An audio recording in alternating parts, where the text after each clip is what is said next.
Chers amis, chères paroissiennes, chers paroissiens, je voudrais vous proposer une petite réflexion sur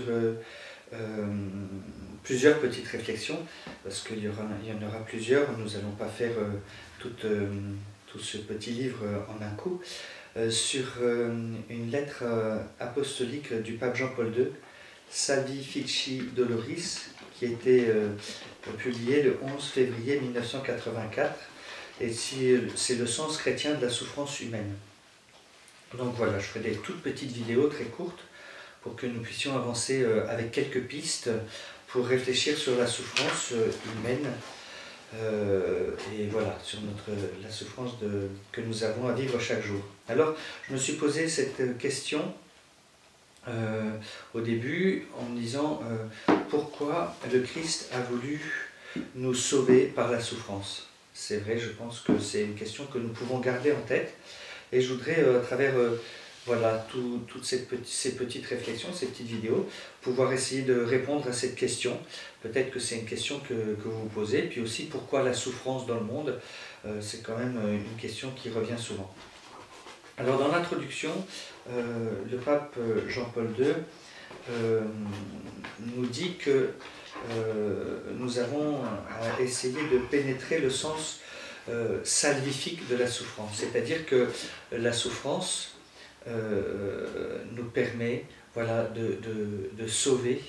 Alors voilà, quel est ce sens du salut par la souffrance? Alors, il nous précise que les souffrances du monde animal sont connues de l'homme et lui sont proches. Mais nous exprimons aussi le mot souffrance de l'homme, et particulièrement nous voulons étudier la souffrance qui est liée à l'homme et pas d'abord à la souffrance qui est liée à l'animal, même si évidemment les animaux peuvent souffrir. Donc il veut centrer sa réflexion sur la souffrance de l'homme.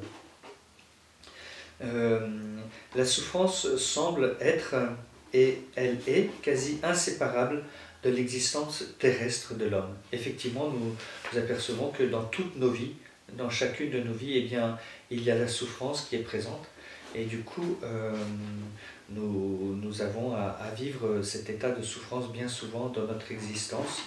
Il n'y a pas d'existence sans souffrance. Alors évidemment, l'homme dans sa souffrance reste un mystère inaccessible, c'est-à-dire que chaque souffrance est personnelle, et il n'y a pas de...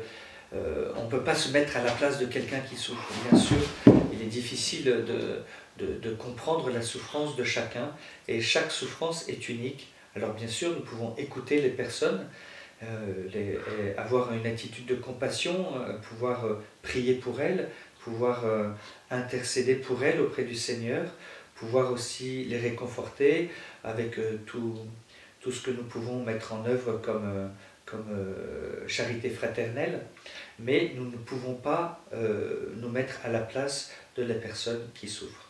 Voilà les premiers éléments que je voulais vous dire aujourd'hui. Merci beaucoup, que le Seigneur vous bénisse, à très bientôt. Au revoir.